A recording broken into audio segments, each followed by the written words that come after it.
Bukankah kita sekarang ini sedang berlomba jamaah sekalian? Bukankah di antara kita sedang berlomba di hadapan Allah Subhanahu wa taala? Dan perhatikanlah, ketika seseorang itu berlomba, ketika sudah mendekati garis finish, maka dia menghabiskan tenaganya, menghabiskan kemampuannya untuk sampai kepada garis finish. Pernahkah kita mendengar kisah daripada Abu Bakar As-Siddiq yang ketika Rasulullah SAW menceritakan ketika Allah Subhanahu wa taala membuka 8 pintu surga. Rasulullah SAW menyebutkan bahwasanya di antara nama-nama pintu surga itu yang 8 ada yang disebut dengan babus shalah. Orang yang ahli salat akan masuk melalui pintu salat. Siapa yang ahli jihad, maka dia akan masuk melalui pintu jihad. Siapa yang ahli sedekah, maka dia akan masuk melalui surga lewat pintu sedekah. Kemudian ada yang namanya Babur Rayyan. Orang yang ahli dalam berpuasa, dia akan masuk melalui Babur Rayyan. Kemudian ada di antara pintu-pintu yang lain disebutkan oleh Rasulullah SAW. Di antaranya ada bab birrul walidain. Kemudian babuz zikr. Kemudian ada yang namanya babul mutawakkilin atau biasa yang disebut dengan babul aiman. Pintu surga ini akan dimasuki oleh orang-orang yang masuk surga tanpa hisab, tanpa azab. Yaitu babul mutawakkilin, orang-orang yang bertawakal kepada Allah Subhanahu wa taala. Kemudian yang ke-8 ada yang namanya babut taubah. Pintu surga yang akan dimasuki oleh orang-orang yang bertaubat kepada Allah.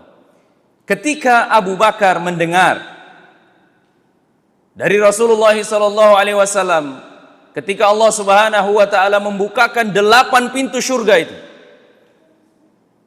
yang ahli salat masuk lewat pintu salat, yang ahli sedekah masuk surga lewat pintu sedekah, yang ahli puasa juga masuk lewat pintu puasa.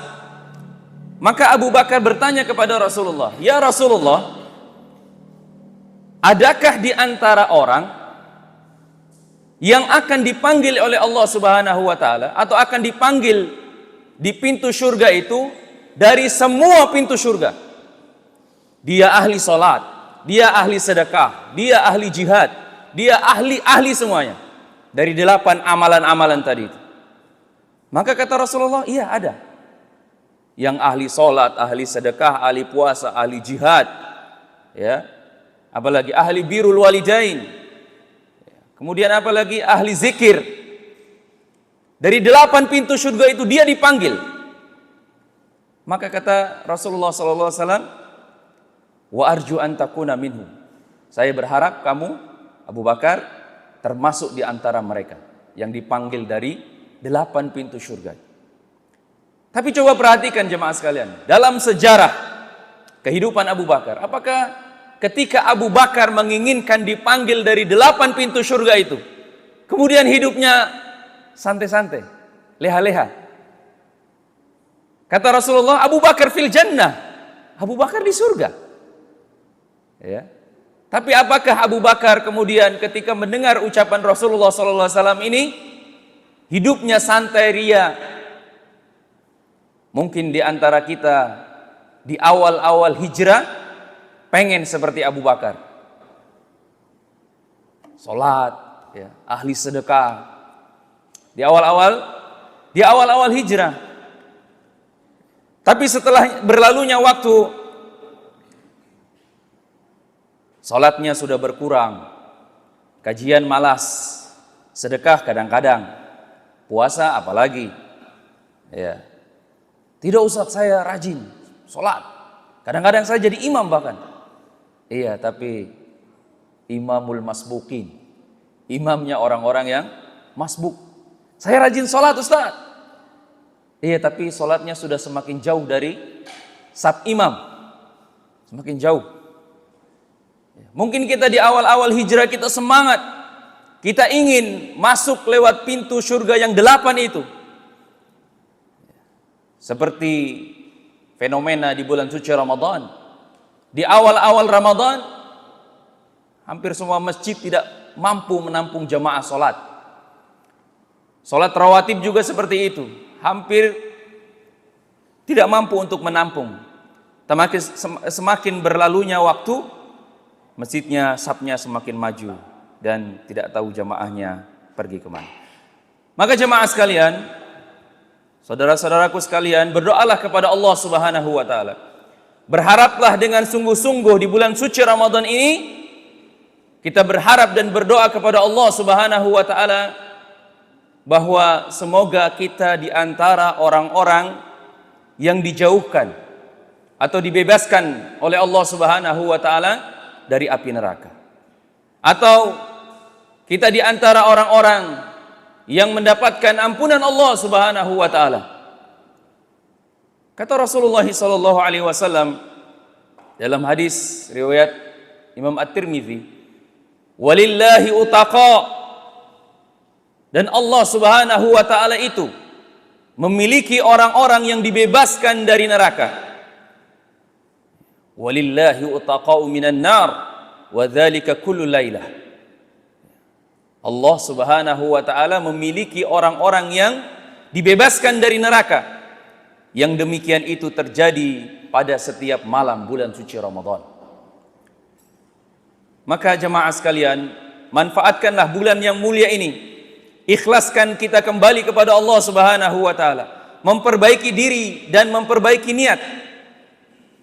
Sangat berharap kepada Allah Subhanahu wa taala nama kita di antara nama-nama orang-orang yang terbebas daripada api neraka dan dimasukkan oleh Allah Subhanahu wa taala ke dalam surga. Perbanyaklah doa di siang dan malam hari, karena doa orang yang berpuasa itu sangat diijabah. Bukankah kita selama ini mencari waktu agar doa-doa kita ini diijabah oleh Allah Subhanahu wa taala? Inilah sekarang waktunya, di mana Allah Subhanahu wa taala membukakan pintu ampunan, mengabulkan segala doa-doa. Maka bagi orang-orang yang tidak memanfaatkan waktu ini sebaik-baiknya, dikhawatirkan dia termasuk di antara orang-orang yang merugi di bulan suci Ramadan. Inna Allah tabaraka wa ta'ala utaqa fi kulli yawmin wa laylah, yakni fi Ramadan. Sesungguhnya Allah tabaraka wa ta'ala memberikan kebebasan dari siksa api neraka di setiap malam bulan suci Ramadan. Wa inna li kulli muslim fi kulli yawmin wa laylatin da'watun mustajabah. Dan sesungguhnya setiap muslim pada waktu siang dan malam harinya di bulan suci Ramadan itu memiliki doa yang terkabul, mustajabah, ya, diijabah oleh Allah Subhanahu wa taala. Dan di antara waktu yang Allah sebutkan di bulan suci Ramadan, ada waktu-waktu yang khusus yang Allah Subhanahu wa taala menyebutkan secara khusus, ya. Di dalam hadis yang telah kita lewati tadi, Rasulullah SAW menyebutkan bahwa Allah Subhanahu wa taala mengampuni dosa orang-orang di siang dan malam hari. Di dalam riwayat yang lain, Rasulullah SAW menyebutkan waktu secara spesifik, secara khusus. Kata Rasulullah SAW, "Inna lillahi 'inda kulli fitrin utaqa'u wa dzalika fi kulli lailah." Sesungguhnya Allah memiliki pada setiap waktu berbuka puasa orang-orang yang dimerdekakan oleh Allah Subhanahu wa taala dari api neraka, dan itu terjadi setiap malam, setiap kali berbuka, dari mulai hari pertama sampai hari terakhir bulan suci Ramadan. Setiap malam itu terjadi, setiap kali berbuka puasa. Makanya jamaah sekalian, ketika kita duduk di depan hidangan iftar, ya, perbanyak doa. Ya, sebelum buka puasa banyak-banyak berdoa. Ketika berbuka puasa juga berdoa kepada Allah Subhanahu wa taala. Ya. Karena ini merupakan waktu-waktu yang diijabah, waktu-waktu yang mustajab. Ya. Jemaah sekalian, secara khusus Rasulullah SAW menyebutkan beberapa amalan-amalan yang apabila seseorang melakukannya atau mengerjakannya, maka dia memiliki benteng daripada api neraka. Dan semoga di antara amalan-amalan yang akan disebutkan ini, kita termasuk di antara orang-orang yang dimudahkan oleh Allah Subhanahu wa taala untuk melaksanakannya. Di antara amalan-amalan tersebut, Rasulullah SAW menyebutkan dalam satu hadis bahwasanya orang yang mentauhidkan Allah dan menjauhkan dirinya dari kesyirikan akan dibebaskan dari api neraka. Disebutkan hadis dari Mu'adz bahwasanya suatu hari Rasulullah SAW membonceng Mu'adz, membonceng, duduk di belakang, Rasulullah di depan, Mu'adz di belakang. Apa kata Rasulullah? Kata Rasulullah, ya Mu'adz. Dia panggil 3 kali. Kata Mu'adz, labbaik ya Rasulullah. Ya, saya dengar ya Rasulullah. Tahu enggak kamu apa hak Allah terhadap seorang hamba? Kata Mu'adz, saya tidak tahu ya Rasulullah. Kemudian kata Rasulullah, ketahuilah sesungguhnya hak seorang hamba kepada Tuhannya, kepada Rabbnya adalah engkau menyembahnya, mengibadahinya, dan tidak menyekutukannya. Beribadah kepada Allah Subhanahu wa taala dengan tidak menyekutukannya. Nah, itu hak Allah Subhanahu wa taala. Jadi Allah itu punya hak terhadap hamba-hambanya untuk diibadahi. Kita sholat, kita puasa, ini kita beribadah kepada Allah, bukan beribadah kepada selain Allah. Kita beribadah kepada Allah Subhanahu wa taala saja. Kemudian kata Rasulullah, wahai Mu'adz, tahukah engkau apa hak seorang hamba terhadap Tuhannya apabila dia melakukan amalan yang disebutkan tadi di awal, yaitu beribadah kepada Allah dan tidak menyekutukan Allah? Kata Rasulullah, Allah Subhanahu wa taala tidak akan mengazab mereka. Jadi orang yang mentauhidkan Allah, ya, beribadah kepada Allah dan menjauhkan dirinya dari kesyirikan, dia punya hak, yaitu tidak akan diazab oleh Allah Subhanahu wa taala. Maka jemaah sekalian, hadis dari Mu'adz ini menunjukkan betapa agungnya, betapa pentingnya seseorang memberikan curahan waktu dan upaya untuk mengenal namanya tauhid, yang mengenal namanya syirik. Karena banyak di antara orang-orang mungkin dia beribadah kepada Allah Subhanahu wa taala. Dia puasa, dia sholat, dia haji, dia umroh, dia sedekah, dia ikhlas karena Allah Subhanahu wa taala. Tapi di sisi lain dia juga beribadah kepada selain Allah. Kalau ada acara walimah di rumahnya misalnya, dia sewa dukun supaya bisa tahan air hujan. Ya, itu syirik jemaah sekalian. Atau di antara orang-orang yang berdagang, dia masih pakai penglaris atau ajimat. Atau ada di antara orang-orang yang pasang susuk supaya kelihatan cantik, supaya kelihatan gagah, supaya kelihatan kuat. Ada orang-orang yang seperti itu. Atau ada di antara orang-orang yang sudah sholat, sudah ngaji, sudah ya, ahli dalam sedekah misalnya, sudah naik haji, sudah umroh, tapi dia masih percaya ada manusia punya kembaran buaya atau punya kembaran apa namanya? Biawak. Ada kayak gitu jemaah sekalian. Manusia kembarannya binatang.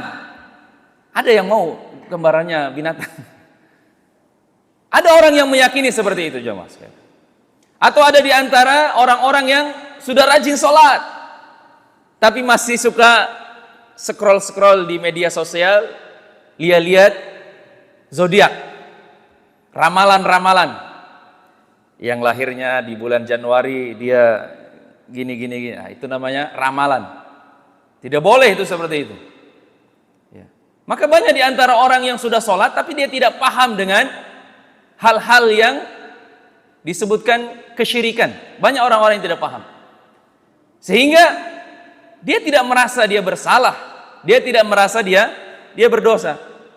Seorang muslim harus memahami dengan benar hal-hal yang membahayakan daripada keimanannya. Harus tahu jamaah sekalian.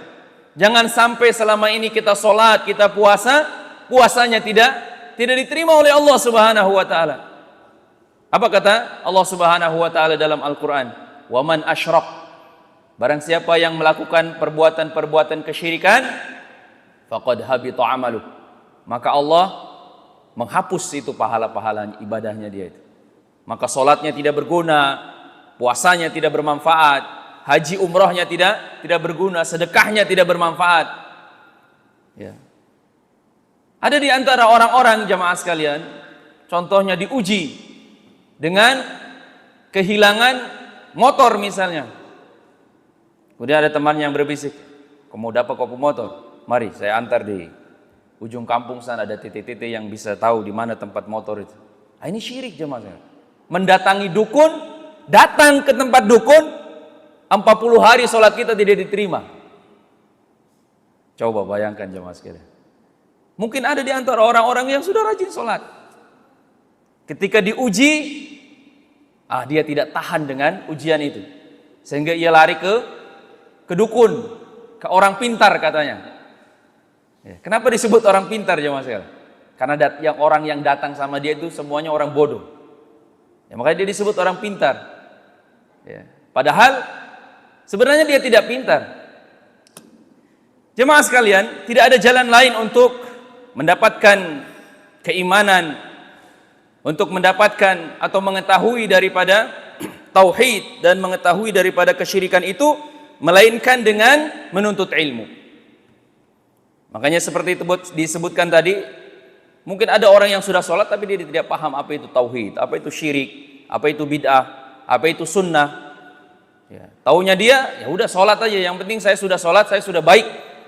Nah, banyak orang-orang yang kayak gitu, akhirnya malas menuntut ilmu, malas bertanya. Ya, yang penting, ya pokoknya saya ke masjid itu aja. Nah, ini masih kurang jemaah. Kita harus mempunyai waktu yang luang untuk belajar. Jemaah sekalian, inilah diantara amalan-amalan yang disebutkan oleh Rasulullah SAW yang dapat membebaskan seseorang dari neraka. Orang yang mentauhidkan Allah, maka dia punya hak untuk tidak diazab. Ya, orang yang beribadah karena Allah dan tidak menyekutukan Allah, dia punya hak. Ingat baik-baik jemaah sekalian. Dia punya hak untuk tidak diazab oleh Allah Subhanahu wa taala. Kemudian yang kedua jemaah sekalian, di antara orang-orang yang disebutkan oleh Rasulullah SAW yang akan mendapatkan benteng daripada siksa api neraka adalah mereka yang menjaga sholat 5 waktu. Ya, menjaga sholat 5 waktu, zuhur, asar, maghrib, isya, subuh. Itu 5 waktu. Siapa yang menjaga 5 waktu ini, dia punya hak untuk tidak diazab oleh Allah Subhanahu wa taala. Dalilnya dari mana? Rasulullah sallallahu alaihi wasallam bersabda bahwa man hafadha ala salawatil khams, barang siapa yang menjaga salat 5 waktu, ala wudu'iha wa mawaqitiha wa ruku'iha wa sujudiha, dan dia menjaga wudu'nya, dia menjaga waktu-waktunya, dia menjaga ruku-rukunya, dia menjaga sujud-sujudnya, yakni yaraha haqqan alaihi hurima 'alan nar, maka dia mempunyai hak di sisi Allah Subhanahu wa taala untuk diharamkan, dimasukkan ke dalam neraka. Jadi menjaga sholat 5 waktu, kemudian menjaga wudhu. Maksudnya dia perhatikan itu wudhu, mana yang seharusnya dibasuh dan mana yang tidak seharusnya dibasuh. Ya, kita harus ulangi lagi pembelajaran masalah wudhu jamaah ya. Karena ada di antara orang-orang yang wudhu ya tidak sesuai, atau mungkin ada di antara badan yang tidak kena air. Kalau wudhunya tidak sah, berarti sholatnya tidak sah. Ya, maka pentingnya kita belajar di sini jemaah sekalian. Kita harus tahu, oh wudhu saya ini sudah benar, oh wudhu saya ini belum. Ada di antara mungkin sikunya yang tidak basah, atau mungkin kakinya hanya cuma dikasih nyala keran kemudian ditadah-tadahkan di air, ya, sehingga bagian tumit tidak terkena air. Maka wudhunya tidak sah jemaah sekalian. Kemudian menjaga waktu-waktunya, menjaga waktu sholat. Dengar suara azan, datang ke masjid. Sesibuk apapun kita jemaah sekalian, kalau kita memprioritaskan sholat, sesibuk apapun kita pasti kita sholat. Karena banyak di antara orang-orang tidak sholat, alasannya itu sibuk. Alasannya, wah saya belum mandi, saya masih kotor, banyak alasannya jemaah. Atau ada yang memang malas untuk sholat. Anda bukan tidak mau sholat, Anda bukan tidak punya waktu. Memang Anda tidak memprioritaskan sholat, sehingga Anda selalu mencari alasan. Maka ada pepatah menyebutkan orang yang sukses itu adalah orang yang selalu mencari jalan, mencari cara. Sedangkan orang yang gagal adalah orang yang selalu mencari alasan. Ya. Kenapa tidak sholat? Aduh, saya masih sibuk di kantor ini. Aduh, saya masih ada urusan. Sehingga menunda-nunda waktu sholat. Kemudian jemaah sekalian, wa ruku'iha, menjaga rukuknya dan menjaga sujudnya. Ya. Jangan sampai orang sholat tapi rukuknya tidak benar, sujudnya tidak benar. Rasul mengatakan, ada di antara orang-orang jemaah sekalian yang sholat selama 60 tahun tapi satu pun sholatnya tidak diterima oleh Allah Subhanahu wa taala. Alasannya apa? Alasannya ini, rukuknya tidak benar. Dia sempurna rukuknya tapi sujudnya tidak sempurna. Ya. Sujud cuma keningnya saja yang nempel, hidungnya tidak nempel. Padahal salah satu syarat seseorang dianggap sah sujudnya adalah ketika 8 anggota tubuh itu nempel di lantai. Kening, hidung, kedua telapak tangan, kedua lutut, kemudian jari-jari kaki. Jadi jari-jari kaki itu nempel di lantai jamaah sekalian, bukan diangkat. Jadi nempel. Seperti itu jamaah sekalian. Nah, jadi perhatikan itu. Orang yang melakukan perbuatan ini, kata Rasulullah, haqqan alaihi hurima 'alan nar. Maka dia mempunyai hak di sisi Allah untuk tidak diazab. Ya. Pasti kita mau jamaah sekalian ya. Maulah. Ya. Secepat-cepatnya di neraka itu jamaah sekalian, itu sudah cukup lama. Satu harinya neraka itu, satu hari akhirat itu seperti 1000 tahunnya dunia. Ya, kalau mau coba-coba silakan, kalau saya tidak mau jamaah sekalian. Ya. Satu harinya di sana seperti 1000 tahunnya di sini. Bagaimana ceritanya ketika ada orang yang masuk neraka, mungkin hanya satu hari di sana seperti 1000 tahun di dunia ini. Berarti lama jamaah sekalian, bukan sebentar. Makanya jangan suka membuat konyol-konyol ya jamaah sekalian. Karena ada orang-orang yang bilang, nggak apa-apalah, paling saya masuk neraka cuma 1-2 hari. 1-2 hari, 1000 tahun jamaah sekalian. Ya, jangan anggap remeh. Ya. Jangan sampai dengan ucapanmu itu justru Allah tidak menyiksa kamu 1-2 hari, tapi kekal selama-lamanya di neraka. Nauzubillahi min zalik. Ya. Kemudian amalan yang ketiga jamaah, yang dapat membebaskan seseorang atau dapat membentenginya dari siksa neraka adalah berbakti kepada kedua orang tua. Rasulullah Shallallahu Alaihi Wasallam bersabda, "Ragima anfu, summa ragima anfu, summa ragima anfu." Celaka, celaka, kemudian celaka, kata beliau. Kila, man ya Rasulullah?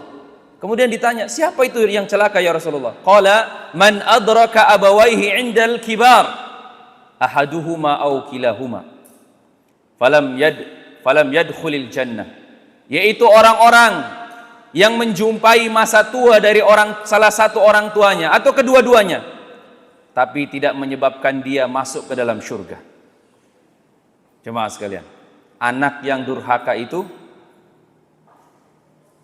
jangankan masuk surga, mencium bau surga saya tidak. Ya. Jangankan masuk surga, mencium baunya surga saya tidak. Maka jemaah sekalian, kebaktian seorang anak kepada orang tuanya sudah cukup menyelamatkan dia dari siksa api neraka. Dalam riwayat yang lain, Rasulullah SAW mengatakan, la yadkhulul jannah aqun. Tidak akan masuk surga orang yang durhaka kepada orang tuanya. Dalam riwayat yang lain, salasatun la yadkhulunal jannah. Ada 3 golongan manusia nanti yang dia tidak akan masuk surga. Wala yanzurullahu ilaihim, dan Allah enggan untuk melihat dia pada hari kiamat itu.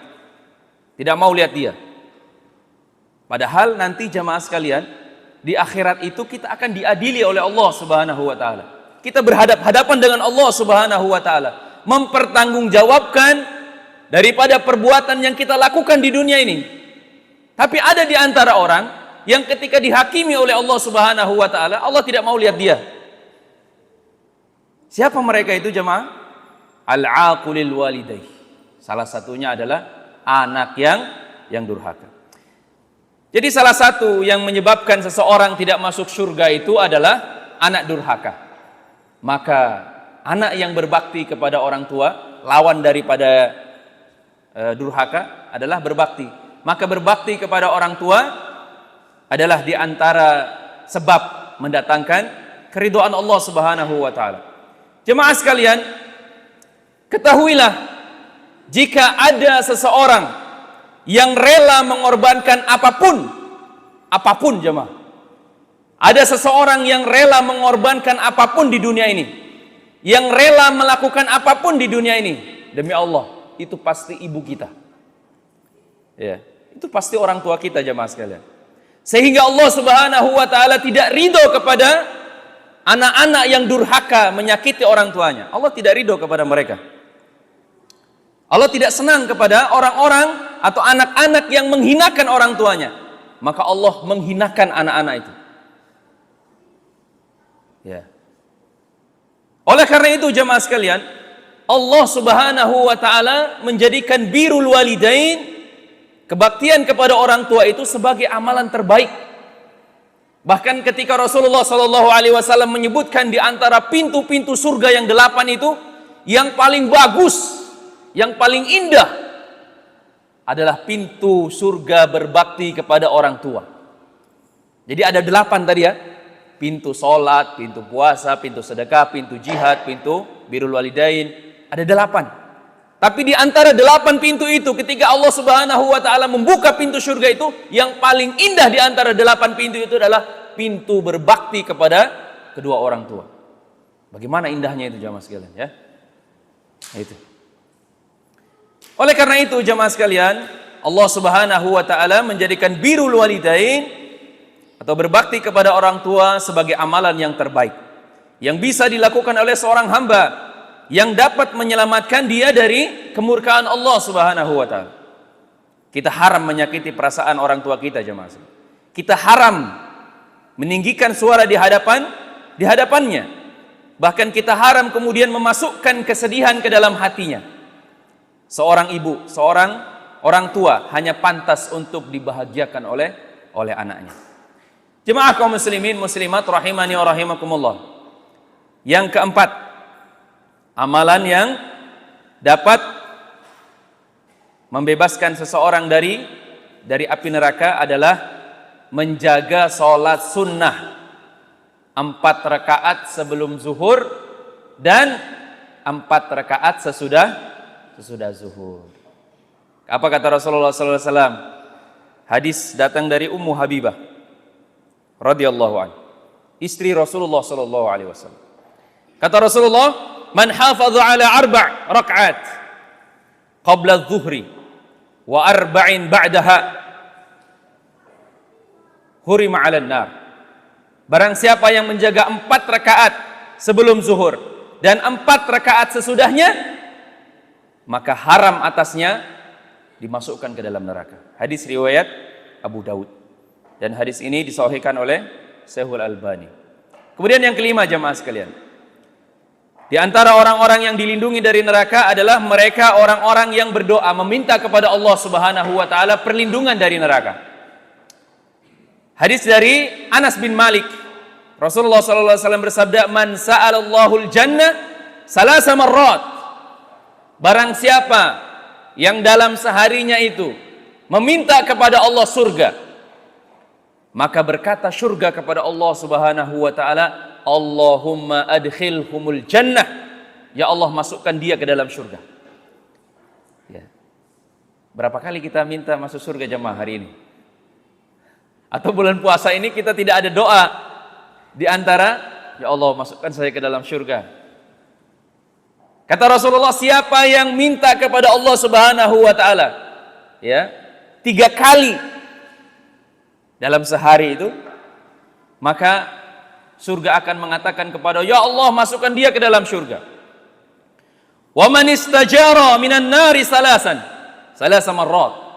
Dan barang siapa yang meminta kepada Allah Subhanahu wa taala perlindungan daripada neraka 3 kali, qalatin nar, maka berkatalah neraka kepada Allah, Allahumma ajirhu minan nar. Ya Allah, jauhkan dia dari neraka.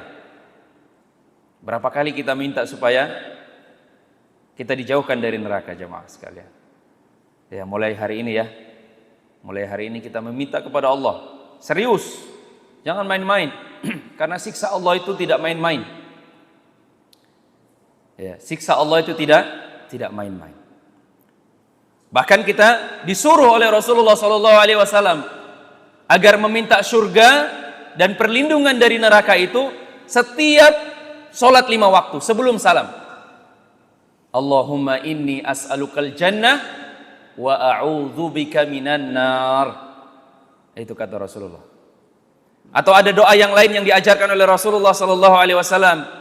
Ya, sebelum kita salam, Allahumma inni a'udzubika min azabi jahannam wa min azabil qabr wa min fitnatil mahya wal mamat wa min syarri fitnatil masihi dajjal. Nah, ini sebelum salam kita baca ini jemaah sekalian. Minta agar Allah Subhanahu wa taala menjauhkan kita dari neraka. Kata Rasulullah, siapa yang minta dijauhkan dari neraka 3 kali, maka neraka akan berkata kepada Allah Subhanahu wa taala, ya Allah, jauhkan orang itu dari neraka. Ya, kalau sudah jauh dari neraka jemaah sekalian, insya Allah dekat dengan surga. Ya. Ya, kemudian yang keenam jemaah sekalian, di antara amalan-amalan yang dapat membebaskan seseorang dari neraka adalah orang-orang yang dekat, orang-orang yang lembut dengan kaum muslimin, dan mereka orang-orang yang berakhlak mulia. Apa kata Rasulullah? Ala ukhbirukum bima yahrumu 'alan nar. Maukah kukabarkan kepada kalian tentang siapa orang-orang yang diharamkan atas neraka? Kata Rasulullah, ala kulli qaribin hayyinin sahlin, yaitu setiap orang muslim yang dekat dengan kaum mukminin, dia tenang dan mudah. Maksudnya berakhlak yang lembut. Ya. Nah, makanya puasa ini melatih kita untuk lembut jemaah sekalian ya, untuk lembut, santun, ya, dekat dengan kaum muslimin, sayang kepada mereka. Ya, itulah merupakan sifat-sifat orang yang beriman. Ya, lembut dengan sesama kaum muslimin. Kemudian yang ketujuh jemaah sekalian, saya ringkas ya, yaitu bersedekah dan bertutur kata yang baik. Kata Rasulullah SAW, ya, bersedekahlah kalian meskipun hanya ya sebiji kurma atau separuh kurma. Ya, selamatkanlah diri kalian Ya, dari neraka meskipun harus bersedekah dengan separuh kurma. Atau kalau tidak ada, dengan tutur kata yang baik. Kemudian yang kedelapan jemaah sekalian, yaitu mereka orang-orang yang matanya menangis karena takut kepada Allah. Matanya yang terjaga di jalan Allah, dan mata yang menundukkan dari apa yang diharamkan oleh Allah Subhanahu wa taala. Apa kata Rasulullah sallallahu alaihi wasallam? Dua mata, ainani la tamassuhumun nar. Ada dua mata yang tidak akan disentuh oleh api neraka. Adalah mata yang menangis karena takut kepada Allah, dan mata yang terjaga di malam hari fi sabilillah. Nah, makanya teman-teman polisi, tentara, ya niatkan itu sebagai ibadah. Ya. Jangan anggap remeh jaga pos itu. Jangan anggap remeh ketika kita ada di perbatasan. Kalau kita tahu ilmunya, karena berjaga-jaga dalam perbatasan itu di antara amalan yang dapat menyebabkan seseorang dijauhkan dari neraka. Kemudian dalam hadis yang lain, Rasulullah SAW menyebutkan ada 3 mata yang tidak akan melihat neraka pada hari kiamat. Padahal jemaah sekalian, semua orang itu akan melewati neraka, di atas neraka jahanam, yaitu sirat. Tapi ada di antara orang-orang yang disebutkan oleh Rasulullah SAW, nanti dia tidak akan melihat neraka. Kalau lihat saja tidak, lalu kira-kira dia masuk tidak itu? Ya tidak ya, lihat saja tidak. Siapa mereka? Yaitu mereka yang memiliki mata, yang sering menangis karena takut kepada Allah Subhanahu wa taala. Ya, menangis karena takut kepada Allah. Kemudian yang kedua, mata yang terjaga di jalan Allah. Dan yang ketiga, mata yang menundukkan dari apa yang Allah Subhanahu wa taala haramkan. Ya, ghaddul basar. Ya, memandang sesuatu yang diharamkan oleh Allah Subhanahu wa taala. Kemudian yang ke-9 jemaah sekalian, yaitu tentunya berjihad di jalan Allah. Ya, berjihad di jalan Allah ya, bukan di jalan yang lain. Karena ada seruan-seruan jihad yang bukan di atas jalan Allah, tapi di atas jalan yang lain. Yang ke-10, bersabar mengemban amanah dari Allah Subhanahu wa taala berupa anak perempuan. Yang punya anak-anak perempuan, jaga baik-baik. Kasih makan dia, kasih pakaian dia, didik dia baik-baik.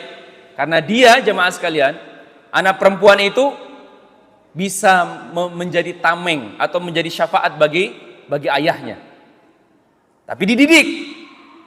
Ya, kasih pembelajaran agama kepada dia, kasih ilmu pengetahuan, berikan dia makanan yang halal. Ya, maka dia kelak akan menjadi syafaat bagi orang tuanya. Apa kata Rasulullah sallallahu alaihi wasallam? Barang siapa yang memiliki 3 anak perempuan, kemudian dia bersabar atas mereka, memberi makan, minum, pakaian, kemudian sungguh mereka akan menjadi penghalang baginya dari api neraka pada hari kiamat. Dalam hadis yang lain, Aisyah radhiyallahu anha mengatakan, seorang perempuan dengan 2 anak perempuannya masuk ke rumahku, kata Aisyah, meminta-minta. Tetapi dia tidak mendapatkan dari sisiku selain sebutir kurma.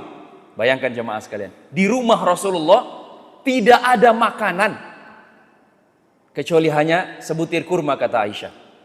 Sedangkan kita hari ini banyak buang-buang makanan.